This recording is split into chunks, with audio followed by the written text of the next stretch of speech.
Hi, my name is Stephen Hick, and I want to present a 4-episode video series on anxiety and changing our anxiety habit loops.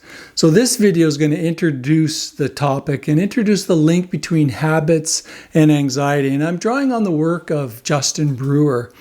I'm going to explore how anxiety has become a habit for many of us and how mindfulness can help us step out of our anxiety habit loops. I'm going to present a 3-step method for replacing anxiety habit loops with positive mental habits. Anxiety arises due to habitual behaviors that largely go unnoticed and unexamined. With this 3-step process, you can begin to notice and change these habit loops.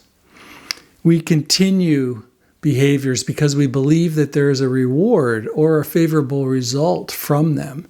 This is basic operant conditioning or behavior reinforcement. For example, we might think that worry helps us solve problems, so we keep doing it. We might get a success every once in a while, like a hit from a slot machine gives us at a casino. So this reinforces the behavior. The trick is to see that the vast majority of the time, all worry gets us is more stress and anxiety, and for some, panic. Fear about the possibility of something bad happening in the future comes up. This is normal. Fear is natural and necessary, developed to ensure our survival. The fear response of fight, flight, or freeze takes place in the old limbic brain, sometimes called the primitive survival brain. It's evolutionary. It developed when we got chased by saber-toothed tigers. Fear helps us avoid dangerous situations in the future by way of a process called negative reinforcement. It's still useful. We need it. When, for example, you step out in front of a car, we instinctively jump out of the way. You want that to happen. Anxiety is different, on the other hand. It's fueled by uncertainty. Fear plus uncertainty equals anxiety. Anxiety arises when we don't have enough information to accurately predict the future.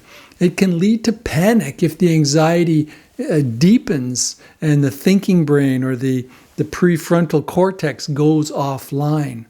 Fear by itself does not cause anxiety. Fear is useful. Anxiety is not. But for the most part, anxiety has become a habit for many of us. We have also evolved a new layer on top of our primitive survival brain called the prefrontal cortex. It helps us think and plan for the future. It tries to predict what might happen in the future by looking at past experience and really running simulations of what might happen. This is where anxiety can enter the picture. Anxiety is this fear of worry, nervousness, uneasiness about an imminent event or something with an uncertain future outcome. It comes up when our prefrontal cortexes do not have enough information to accurately predict the future. Panic comes when anxiety becomes overwhelming. Panic is a sudden, uncontrollable fear or anxiety caused by unthinking behavior. When we're overwhelmed by anxiety and a fear of the future, our prefrontal cortex goes offline. And when this happens, we're not equipped to deal with whatever's coming at us. So a key part of dealing with panic is to bring the prefrontal cortex back online so we can relate skillfully to what's in front of us. So how do we interrupt the cycle of anxiety using mindfulness? To interrupt the cycle of anxiety, we need to proceed through 3 steps. which we're going to explore in detail in this 4-part series of videos that I'll be offering. I'm just going to give you a brief overview of the 3 steps today. But as I said, we're going to explore each step in detail. Step 1 is to become aware that we are anxious or panicking and map our anxiety habit loops. Step 2, we need to know the result of the anxiety habit loop. And 3, we need to make what psychologists call a bigger and better offer by replacing a stressful reward with a more positive reward. So today we're going to really focus on number 1, and number 2 and 3 I'll cover in subsequent videos. So we're going to look at mapping our anxiety habit loops. How do we map an anxiety habit loop? We do this by paying attention in the present moment and seeing what is happening. For example, worrying about the future is a common habit loop, and smoking, drinking, and eating are other common ones. We may also smoke and drink to deal with the anxiety that's arising due to the loop in the first place. So this is your homework, so to speak, the exercises I'm giving you.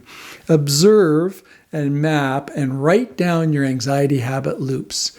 You observe and document them in either real time or retrospectively by looking back. Either way, you need to be conscious or aware of what's happening in the present moment. It might help to actually carry a little notebook to record them in real time.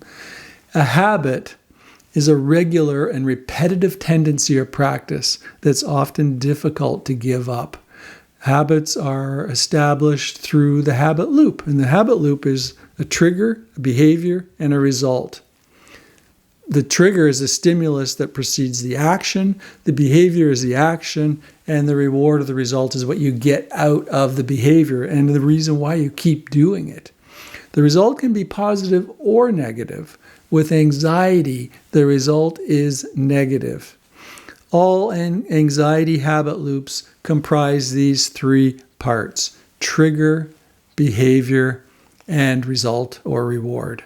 And this is what your assignment is: to observe, map out, and write down the triggers, behaviors, and results. So triggers. When you're mindfully aware of the present moment, you may notice either internal or external triggers.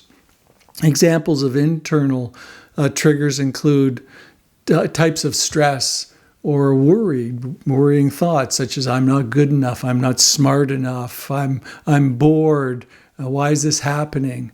External triggers include things like the time of the day, watching the news, checking your email, pulling out your phone, a work deadline, and those kinds of external events. Behavior. Once you identify your triggers, you observe the behavior that immediately follows.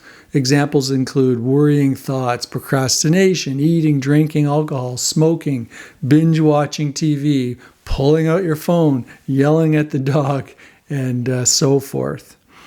The result or reward is the final of the 3 in the anxiety habit loop. Here you look and see the result or the reward of this behavior. Now look deeply for this, and especially look for physical sensations in the body.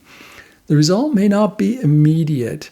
There could be some tension that arises in the chest, in the stomach, or the head, any kind of tightness or contraction.